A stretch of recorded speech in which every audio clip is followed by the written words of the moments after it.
Hey everyone. In this video, we're going to talk about resonance suppression and spectral shaping plugins like Soothe, Gulfoss, and the isotope Ozone Stabilizer. Where should you use them? What should you use them on? What are the pitfalls and mistakes that people make that can sabotage results? And what are the best practices that are going to be able to get you the best results? Let's go. A little while back, I had the great pleasure of interviewing Timofey Reznikov, who's the double Grammy nominated producer and engineer for David Guetta. One of the topics in our deep dive conversation that we had on the Industry Icon show was about resonance suppression tools. And I loved what Timofey had to say. Let's check out the clip from that interview and discuss in more detail. Like you have to cut the resonance frequencies to make your sound pleasant and nice to hear.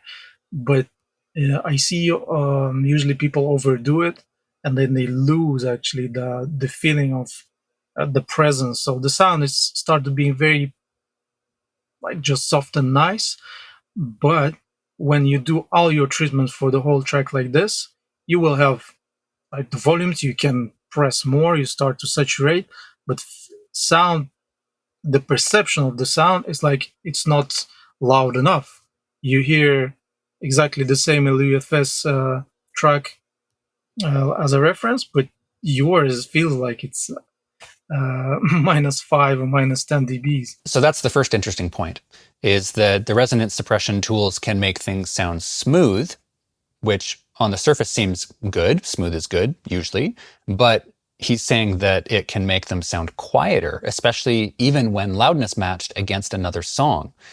And that ain't good, right? We all want our tracks to be comparatively and competitively loud, especially in the field of electronic music where things are being played without loudness normalization all the time. Let's hone in on that for a second, because it's something we talked about before. And I think because we were talking a bit about these resonance suppression tools like the stabilizer and isotope ozone and about Soothe and things like that. And I've started to use them a little bit, but I don't trust them because I have an acoustics background, and I know that there could be a resonance that I would call a bad resonance because it was recorded in a vocal booth, and that vocal booth has room modes that will cause a certain frequency that wasn't necessarily popping out to pop out. And if it's from a recording issue, you would want to suppress that resonance. However, maybe the resonance is from a saxophone or a guitar, and that's just the natural frequency that plucks out because it's one of the fundamentals or the harmonics. The resonance suppression tools, and not to trash on any particular tool here, it's not the tool, it's how people are using it, right? These tools are great. They can be wonderful weapons in our arsenal. But if they're overused or misused or used too heavy-handed, they can really take the life out of your song. So the point that I made there, which I really want to drive home, is that these tools are not intelligent enough at this point. They might be in the future, but at this point, they're not intelligent enough to discriminate between a bad resonance and a resonance that actually makes an instrument or a vocal be beautiful and what it is, right? Because every instrument is based on a fundamental and a series of harmonics that give it its timbral qualities. And if you start stepping on that stuff, you're going to take the life out of the performance.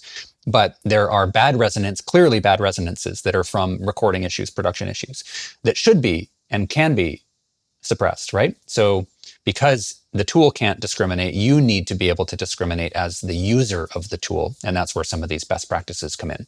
I will speak maybe a little bit about the Soothe and Gulfoss plugins. I think this is an amazing tool, but of course it's not putting just like boom like this and turn the button, like make my mix sound great. If that was the case, you and I wouldn't have jobs. Yeah. Yeah, thankfully at this point, they don't do that. Otherwise I would be out of a job. So yeah, it's definitely, if you put it just like this and you put like, let's go for 50%, it will kill all the resonant frequencies, and the sound will be flat, lifeless, and really boring. But it's really like time saver for me in for example, one case that can explain very good how you can use it. Again, in that complicated mix that I just did a few days ago, the vocals been already treated pretty heavily and didn't sound very good. And especially in, I think, about 4,000 hertz. There was a lot of different resonance frequencies, I think, maybe because of the reverb. 4,000 hertz is a frequency range to pay particularly close attention to in vocals, as well as 2,000 hertz. But 4,000 is where our ear becomes to get very, very sensitive. It's very sensitive to frequencies in that range. So if you look at the equal loudness contours, you see a dip. That shows you exactly where the human auditory system is the most sensitive. So you need to be very careful about resonances that are jumping out in that range. That was a mess. And do it like surgical little cuts. Maybe it helps just for the chorus part, but then in the verse part, there's a different notes because the girl sings lower. Okay, so he's pointed out there really well how static EQ or even dynamic EQ doesn't solve this problem. So these older tools, static EQ, it just stays put, right? So when the resonance is moving around, because the performance might be moving around, a static EQ isn't going to track that. And a dynamic EQ is good for solving intermittent problems, right? Because you can set its threshold typically and it just stomps down on it when it needs to. Also, dynamic EQ isn't moving, right? The frequency center is not moving. So these dynamic tools that are dynamic in terms of the frequency can move as well as the attenuation or boost can move.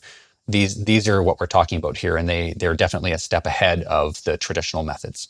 I took the Gulfoss. I just choose that little piece of the frequencies that being difficult to work with, and it was always very aggressive. And then I just start to tune a little bit how much of the effect of Gulfoss I want to do just on this specific area, and it did an amazing job actually. Okay, so he's nailed two best practices there that I want to recommend that you follow. One is he's not using it on the whole mix. Okay, he's not just slapping it on the main track or the master track and boom, letting it do its thing. He's doing it on the vocal specifically. He's found the problem track and he's working more surgically, which will always be cleaner and produce better results and produce less artifacts, right? Doing anything on the master is the most heavy-handed way. And then the next thing that he's done is he's targeted it using the frequency range handles, and he's not allowed it to go full range, right? He's targeted it in on this specific problem area so that it's only acting in the resonant range. So those are two tips right there to be able to get better results. They just remove the bad frequencies, but keep the main and the most important frequencies of the vocals how it is, maybe with a slight compression.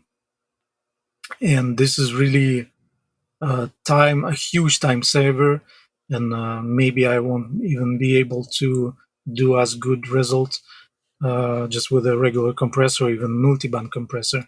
So I use it like this. Same for mastering sometimes. Well, you have to be very careful with the mastering, but you can put it after your compression.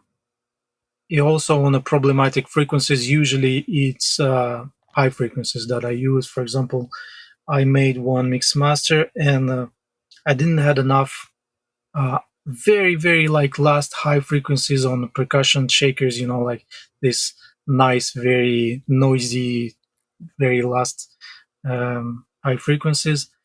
And I just took this very last corner of them and I turn it and it's choose because it's analyze every the whole spectrum, I think, and it just add extra only on this specific area that I hear that missed.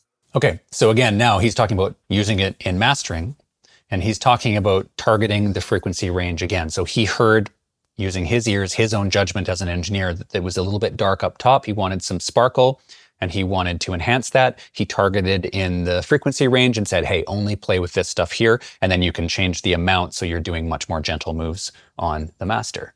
And it just did it. I don't need to do anything. So it's like very nice automation tool that help you to solve problems, but you have to hear well. So if your room acoustic or your headphones bad and you don't trust and you start to play with this tool, I think you will create more problems than solve. And there's another really great insight from a Grammy-nominated engineer, which is you need to have both the auditory environment, the high-resolution environment, whether it's headphones or a studio, to be able to hear what you're doing. And you, as the human running the tool, needs to have the ability that you're training to be able to discriminate about what you're doing. And in general, with any type of spectral shaping, resonance suppression tools, less is more. So if you're doing it in the mix, you can go a little bit more heavy-handed. If you're doing it on the master, you want to be light touch. So he's made some great points there. As you do need to train your ears. You do need to be the person who's discriminating whether what it's doing is improving or making it worse, and which particular frequency ranges need that treatment, and always be in control there so that you're getting the best results. Anything you have to do on the master is going to be so much more audible, because if it's suppressing a resonance in the vocal, it'll also be suppressing that same frequency in all your other instrumentation too. Yeah, so. Of course. Don't repeat the same effect. Yeah. Right on. I hope you enjoyed that one. This show is Iconic Insights, and this is where I take little tidbits like this from my longer form videos and interviews, and I discuss them in a bit more detail, just little things like this, and I'm like, I want this to sink in more. So I hope you've enjoyed this one. Please give me a thumbs up.